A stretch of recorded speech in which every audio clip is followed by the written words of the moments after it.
આગામી 24 કલાક અને 72 કલાક ભારે વરસાદની શક્યતા છે, જેમાં મધ્ય ગુજરાતના કેટલાક ભાગમાં ભારેથી ભારે વરસાદ થવાની શક્યતા છે.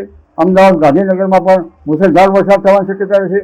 ઉત્તર ગુજરાતના ભાગોમાં પણ ભારે વરસાદ થવાની શક્યતા છે. કેટલાક ભાગમાં અતિ ભારે વરસાદ થવાની શક્યતા છે. બનાસકાંઠા, સાબરકાંઠા વગેરે ભાગોમાં ભારે વરસાદ થવાની શક્યતા છે. પંચમહાલના ભાગોમાં ભારે વરસાદ થવાની શક્યતા છે. પૂર્વ ગુજરાતના ભાગમાં ભારે વરસાદ થવાની શક્યતા છે. અને સૌરાષ્ટ્રના કેટલાક ભાગમાં સારો વરસાદ તો ક્યાંક વધુ વરસાદ થઈ શકે છે. ઉત્તર સૌરાષ્ટ્રના ભાગમાં ભારે વરસાદ થવાની શક્યતા છે. સુરેન્દ્રનગર, હળવદ, ચોટીલા, ધ્રાંગધ્રા આ ભાગમાં ભારે વરસાદ થવાની શક્યતા છે. અને લગભગ મોરબી અને રાજકોટના ભાગોમાં પણ ક્યાંક ભારે વરસાદ થઈ શકે છે. કચ્છના ભાગોમાં પણ ભારે વરસાદ થવાની શક્યતા છે.